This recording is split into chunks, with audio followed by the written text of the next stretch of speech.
Good morning students.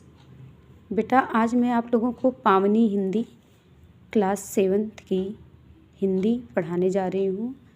पाठ है 13 भक्ति पदावली। तो आइए इसको पहले हम पढ़ेंगे फिर इसके अर्थ को जानेंगे। तो देखिए क्या है। पहले हम देखते हैं कि हिंदी के काव्य साहित्य के इतिहास में सन 1343 से 1643 ईस्वी तक के समय को भक्ति काल के नाम से जाना जाता है। भक्ति काल में रचे गए श्रेष्ठ काव्य के कारण ही इसे हिंदी साहित्य का स्वर्ण युग भी कहा गया है। मीराबाई इस युग की एकमात्र कवयित्री थी। श्री कृष्ण में उनकी अपार भक्ति थी। वे कृष्ण को ही अपना पति और सब कुछ मानती थीं। श्री कृष्ण के प्रति उनके हृदय में एक निष्ठ प्रेम, श्रद्धा और भक्ति का भाव था। उनका यह प्रेम और भक्ति उनके पदों में अभिव्यक्त हुई है। वे इन पदों को पूरे भक्ति भाव के साथ गाती और नाचती थी। आइए मीरा के भक्ति भाव से ओतप्रोत ये 2 पद पढ़ते हैं। देखिए इसको पहले पढ़ेंगे।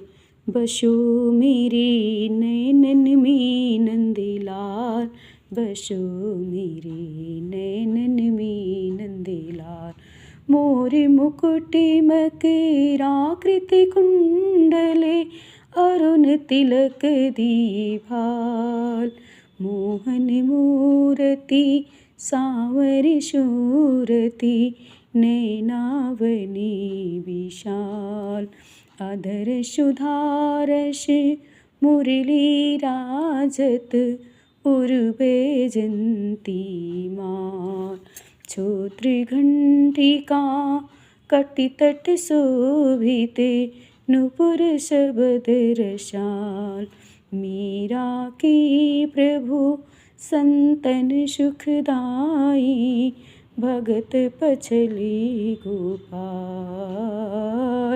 भगत बछले गोपाल, बसो मेरे नैनन में नंदलाल। दूसरा देखेंगे।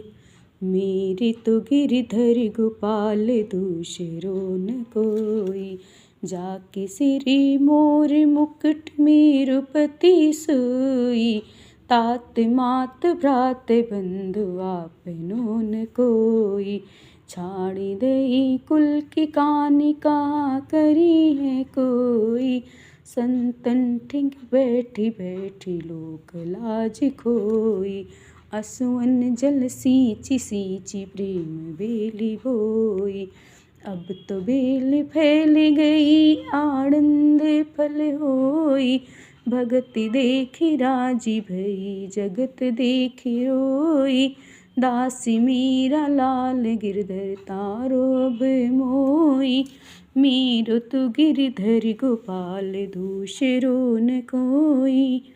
आइए बच्चों इसके अर्थ को जानते हैं। बसो मेरे नैनन में नंदलाल।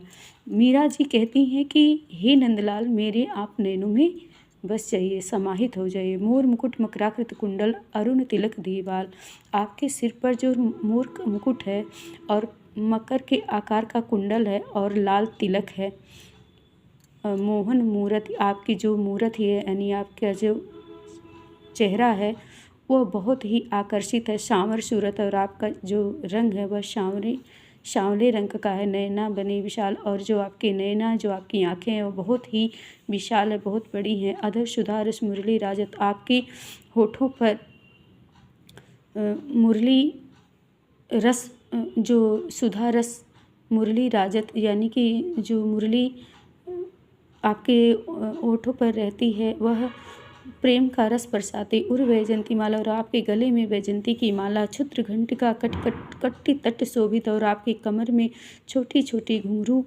है, नुपुर शबद रसाल, और बहुत ही सुंदर करधनी की आवाज़ आ रही, मीरा प्रभु संतन सुखदाई, भगत बछल गोपाल।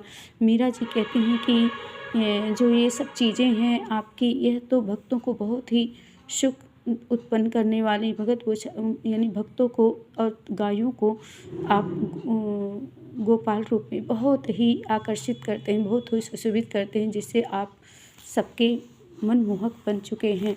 मेरो तो गिरधर गोपाल दूसरों न कोई। फिर दूसरी में कहती हैं मीरा जी कि मेरे तो सिर्फ गिरधर गोपाल ही हैं, दूसरा और कोई नहीं है। जाके सिर मोर मुकुट मेरे पति हुए, जिनके सिर पर मोर का मुकुट है वही मेरा पति हुई। तात मात भ्रात बंधु, यानी तात मतलब पिता और माता, भाई और बंधु मेरा अपना कोई नहीं है। छाड़ी दई कुल की कहानी, मैंने जिस कुल में जन्म लिया था उसे मैंने छोड़ दिया। कहा करिए कोई क्या करेगा। संतन ठिंग बैठ बैठ, मैंने संतों के बीच में यानी सज्जनों के बीच में बैठ बैठ कर लोक लाज खो दी है। आंसुअन जल सींच सींच प्रेम बलि बोई, और आंसुओं के जल से प्रेम रूपी बेल को सींचा है और बोया भी है। अब तो बेल फैल गई, आनंद फल हुई। अब यह तो जो प्रेम रूपी बेल है वह तो अब फैल गई और मुझे बहुत ही आनंद देने वाली है। भगत देखी राजी भई, जगत देखी रोई।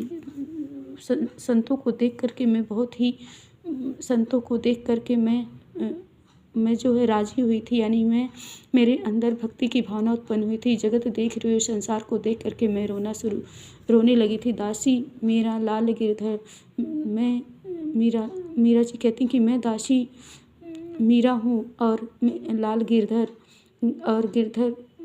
लाल हैं। अब तारो अब मोई, और हे प्रभु, हे गिरधर, हे श्री कृष्ण, अब मुझ मीरा दासी की लाज को आप बचाइए और मुझे इस संसार से मुक्ति दिलाइए, मेरे सम्मान को बचाइए। यही आज का अर्थ है बच्चों।